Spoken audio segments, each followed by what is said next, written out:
বজ্র নিনাদ থেকে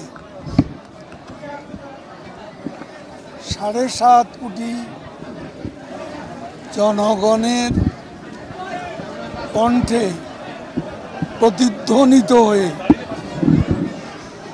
প্রতিরোধের দাবানল ছড়িয়ে বিজয় ছিনিয়ে আনার নাম বাংলাদেশ আওয়ামী লীগ। আমরা মৃত্যুর মিছিলে দাঁড়িয়ে জীবনের জয়গান গাই। আমরা ধ্বংসস্তূপের উপর দাঁড়িয়ে সৃষ্টির পতাকা উড়াই। বাংলাদেশ আওয়ামী লীগ এদেশের বৃহত্তম এবং প্রাচীনতম রাজনৈতিক প্রতিষ্ঠান।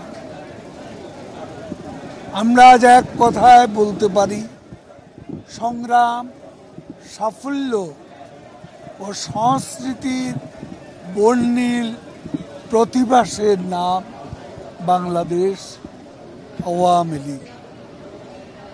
দুটি পর্বে আমাদের এই সংগ্রাম, আন্দোলন, অর্জন, উন্নয়নকে যদি আমরা ভাগ করি, একটি অংশে স্বাধীনতার অবিসংবাদিত নেতা, কেন্দ্রাতিক শক্তি হচ্ছেন জাতির পিতা বঙ্গবন্ধু শেখ মুজিবুর রহমান। পলাশীতে যে সূর্য অস্তমিত হয়েছিল 1949 সালে, সে সূর্য আবার উদিত হয়েছিল স্বাধীন বাংলাদেশ প্রতিষ্ঠার স্বপ্ন, অঙ্গীকার ও শপথকে সামনে রেখে। এই সংগ্রাম, আন্দোলন, মুক্তি সব কিছুরই সেন্ট্রিফিউগাল ফোর্স ছিলেন জাতির পিতা বঙ্গবন্ধু শেখ মুজিবুর রহমান। তার হাতেই বাংলাদেশের স্বাধীনতা। এরপর 71-এর 7ই মার্চ তিনি যা বলেছিলেন, এবারের সংগ্রাম আমাদের মুক্তির সংগ্রাম, এবারের সংগ্রাম স্বাধীনতার সংগ্রাম। স্বাধীনতা বিজয়ী আমরা হয়েছি, কিন্তু আমাদের মুক্তির স্বপ্ন তখনও বাস্তবায়িত এবং বঙ্গবন্ধু হত্যার মধ্য দিয়ে এই মুক্তির যে সংগ্রাম, সেই সংগ্রাম ব্যাহত হয়েছে। মুক্তিযুদ্ধকে জেনারেল জিয়াউর রহমান নিঃশেষ করে দিয়েছে। মুক্তিযুদ্ধের মূল্যবোধ, স্বাধীনতার আদর্শ সবকিছুই আঘাতে জর্জরিত। ঐতিহাসিক 7ই মার্চ ছিল না, 7ই জুন ছিল না, বঙ্গবন্ধু ছিলেন নিষিদ্ধ নয়, এবং জয় বাংলা মুক্তিযুদ্ধের রণধ্বনি ছিল নিষিদ্ধ না। তখন বুক ফুলিয়ে ঘুরে বেড়াতো মুক্তিযুদ্ধের পরাজিত শত্রু। জিয়াউর রহমানের আশ্রয় এবং প্রশ্রয়। এরপর কারাগারে 4 নেতার হত্যাকাণ্ড, 75-এ 15ই আগস্টের মতো 3রা নভেম্বরের হত্যাকাণ্ডেরও মাস্টার মাইন্ড ছিলেন সেনাপতি জিয়াউর রহমান। এটা ইতিহাসের যদি আমরা বিশ্লেষণে যাই, সত্যকে যদি সত্য বলতে হয়, তাহলে এই সত্য অস্বীকার করার কোনো উপায় নেই। জিয়ার পরে এরশাদের পর বেগম খালেদা জিয়া 21 বছর ধরে আমরা অন্ধকারে ছিলাম। 21 বছর ধরে আমাদের গণতন্ত্র ছিল নির্বাসনে।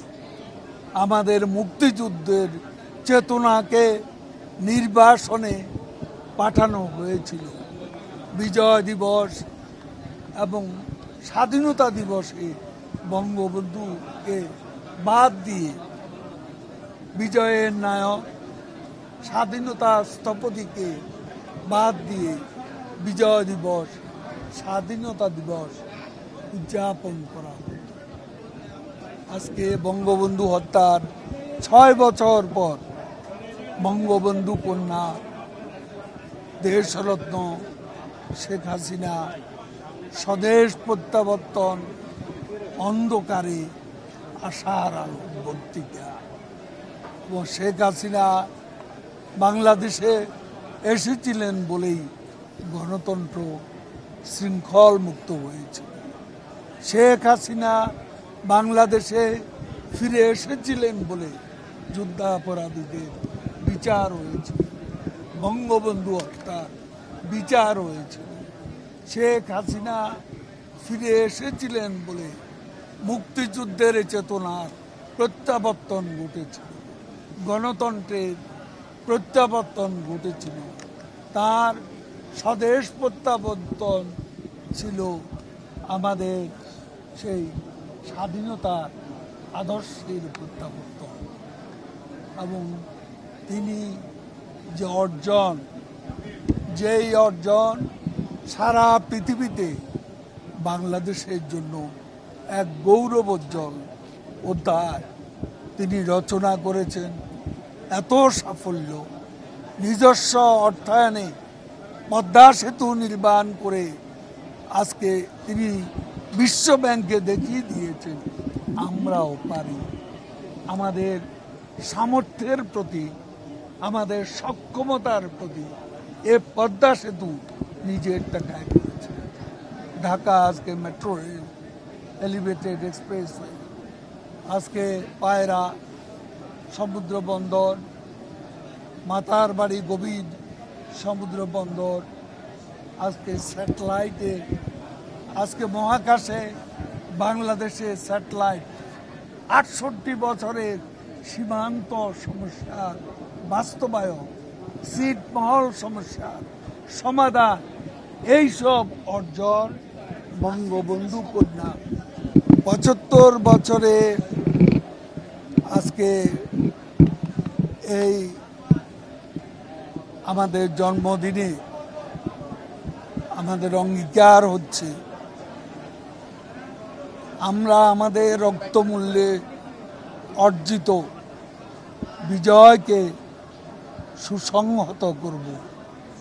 আমাদের চলার পথের প্রধান বাধা বর্ণচোরা বিএনপি, মুক্তিযুদ্ধের নামে এই বর্ণচোরারা মাহতাবাদী করে আমাদের আজকে সাম্প্রদায়িক জঙ্গিবাদী শক্তি আমাদের অভিন্ন শত্রু। এই অভিন্ন শত্রু বিএনপির নেতৃত্বে ঐক্যবদ্ধ। আমাদের আজকে অঙ্গীকার, আমাদের আজকে শপথ, এই অপশক্তিকে পরাজিত করতে হবে, পরাভূত করতে হবে এবং আমাদের বিজয়কে আমরা সুসংহত করব।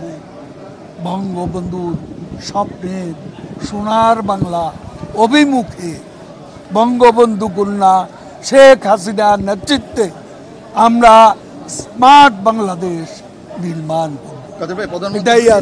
ভারত সফর শেষে প্রধানমন্ত্রী ফিরেছেন, বিএনপি বলছে যে জনগণের কাছে জবাব দিতে হবে ভারত থেকে কি নিয়ে এসেছেন প্রধানমন্ত্রী। প্রধানমন্ত্রী যা নিয়ে এসেছেন সেটা নিয়ে এখনো বিশ্লেষণ হয়নি। তবে প্রধানমন্ত্রী গঙ্গার পানির কথা ভুলে যান। দিল্লি গিয়ে বাংলাদেশের স্বার্থ সংরক্ষণে এখানে যা বলা দরকার কোনো কিছু বলতে প্রধানমন্ত্রী সংকোচ করেননি, ভুলে যাননি গঙ্গার পানি চুক্তির কথা।